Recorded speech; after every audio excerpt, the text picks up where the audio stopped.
Hi friends, welcome to Deepa's kitchen and vlogs. ఈరోజు శ్రీకృష్ణాష్టమి ప్రసాదాలు ఎలా చేసుకోవాలో చూద్దాము. ముందుగా ఒక కప్పు అటుకులు తీసుకున్నాను నేను. మనము ఈ అటుకుల్ని ఒకసారి వాటర్లో క్లీన్ చేసుకొని నీళ్ళు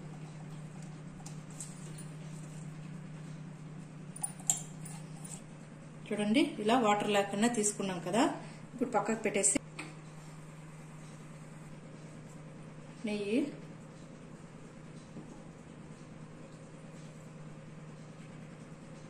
బాదం పప్పు, జీడిపప్పు, ఎండు ద్రాక్ష మూడింటిని వేయించుకొని పక్కకు తీసుకోవాలి.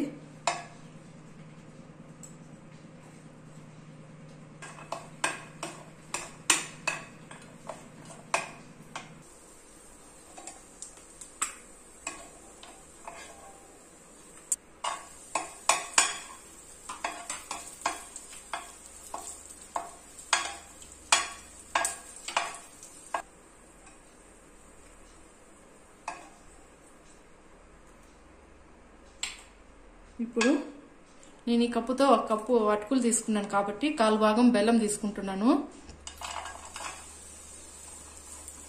పాకం ఏం అవసరం లేదండి, లైట్ గా బెల్లం కరిగిపోతే చాలు. కొంచెం వాటర్, బెల్లం బాగా కరిగించుకుంటే మనము అటుకుల్ని కలిపేయచ్చు.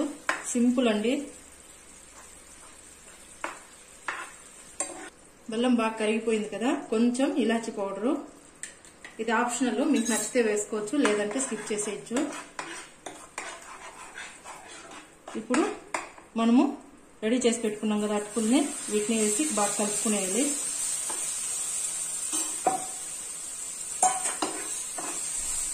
ఇందులోనే జీడిపప్పు, బాదం పప్పు అన్ని వేయించి పెట్టుకున్నాం కదా, ఇవి కూడా మిక్స్ చేసుకుని వస్తున్నాను. స్టవ్ ఆఫ్ చేస్తున్నాను.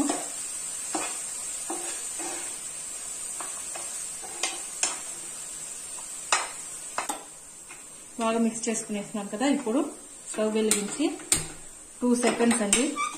మనం అంతా మిక్స్ చేసుకునే లోపల మాడిపోతుందని, స్మెల్ వస్తుందని నేను ఆఫ్ చేస్తున్నాను. ఒక 2 సెకండ్స్ ఇలానే వేయించుకుందాము.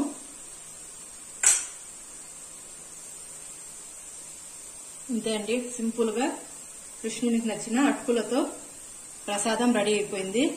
స్టవ్ ఆఫ్ చేశాను నేను.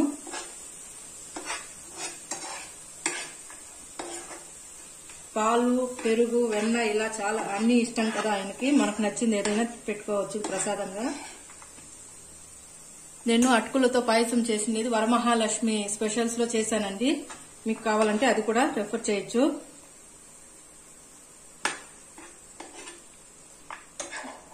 కప్పులోకి తీసుకునేస్తున్నాను.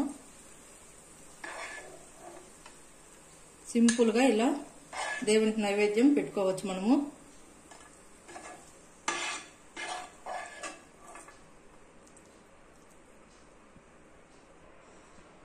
ఇంతే అండి, సింపుల్ గా కృష్ణునికి ఎంతో ఇష్టమైన అటుకులు బెల్లంతో ప్రసాదం. ఈ కప్పుతో ఒక కప్పు తీసుకున్నాను, రైస్ కప్పుతో. ఈ కప్పుతోనే 1/4 కప్పు అండి, 1/4 భాగం మాత్రమే పెసరపప్పు తీసుకుంటున్నాను. ఇది ఫస్ట్ పెసరపప్పుని బాగా కడిగి ఉడికించి పెట్టుకోవాలి. చూడండి, పెసరపప్పుని ఇలా ఉడికించి పెట్టుకున్నాం కదా. ఇప్పుడు పాయసం ఎలా చేసుకోవాలో చూస్తాము. ముందుగా స్టవ్ వెలిగించుకొని గిన్నె పెట్టుకున్నాము.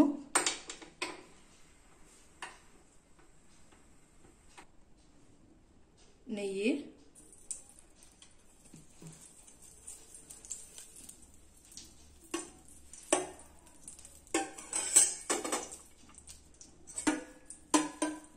ఇందులోనే డ్రై ఫ్రూట్స్ కూడా వేయించుకునేస్తాము.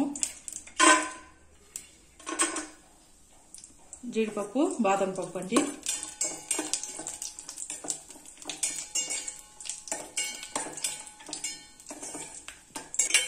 చూడండి, జీడిపప్పు అంతా బాగా వేగింది కదా. ఇప్పుడు కిస్మిస్ వేసుకునేస్తాము.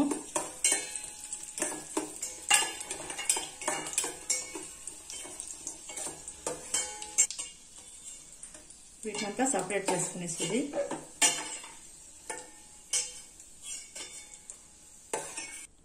ఇదే నెయ్యిలో అటుకులు కూడా వేసి వేయించుకున్నాము.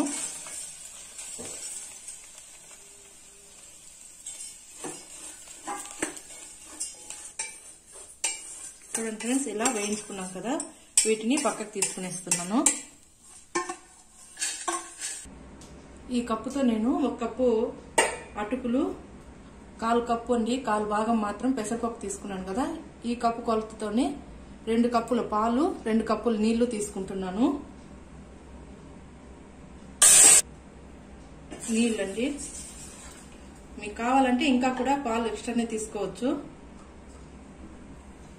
పాలు కాగేలోగా మనము బెల్లం తీసుకొని కరిగించుకున్నాము. ఏ కప్పుతో అయితే అటుకులు తీసుకున్నామో అదే కప్పుతో 1 కప్పు బెల్లం అండి. మీరు స్వీట్ ఎక్కువగా తినేట్టుగా ఉంటే ఇంకొంచెం తీసుకోవచ్చు. కొద్దిగా వాటరు,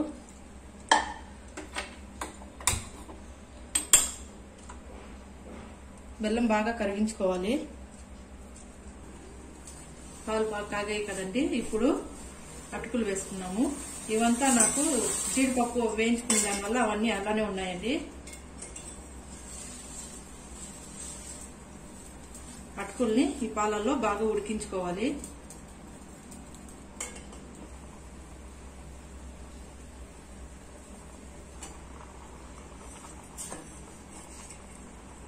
అటుకులు కూడా బాగా ఉడికిపోయాయండి. చూడండి, ఈ టైంలో మనము లో ఫ్లేమ్లో పెట్టుకుని ఉడికించి పెట్టుకున్నాం కదా పెసరపప్పుని ఇందులో కలుపుకునేస్తాము.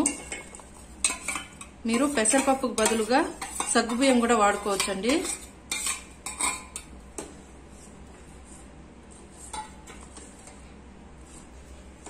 పెసరపప్పు వేసుకున్నాం కదా, ఒక 5 మినిట్స్ మీడియం ఫ్లేమ్లో ఉడికిన తర్వాత బెల్లము కరిగించి పెట్టుకున్నాం కదండి, ఆ లిక్విడ్ అంతా మిక్స్ చేసుకునేస్తాము.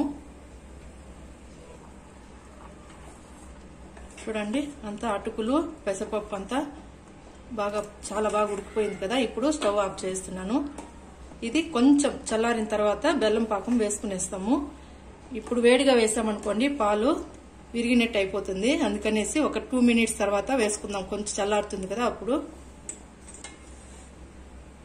కొంచెం చల్లారింది కదా. ఇప్పుడు కరిగించి పెట్టుకున్న బెల్లం అంతా ఇలా వడకట్టుకునేస్తాము.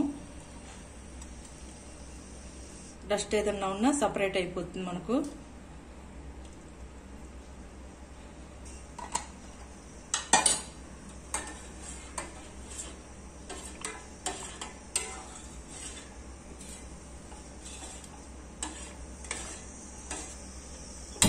స్టవ్ వెలిగించుకొని ఒక 2 సెకండ్స్ ఇందులోనే వేయించి పెట్టుకున్నాం కదా ముందుగా మనము జీడిపప్పు అవి వేసుకునేస్తాము. నేను కొన్ని సపరేట్ చేసుకున్నానండి గార్నిష్ కోసం. పండగ రోజు మనకు త్వరగా అయిపోయే ప్రసాదాలండి నేను చూపించడం అన్ని.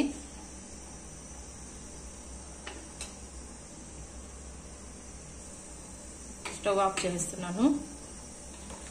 ఇంతే అండి, సింపుల్ గా అటుకుల పాయసం రెడీ అయిపోయింది కదా. ఇది అమ్మవారికి కొంచెం సపరేట్ గా పెట్టుకునేస్తాము.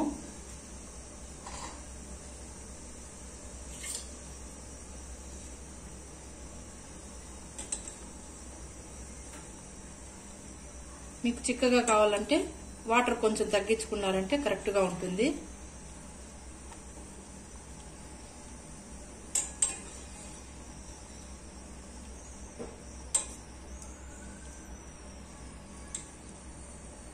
ఇంతే అండి, సింపుల్ గా అటుకుల పాయసం రెడీ అయిపోయింది.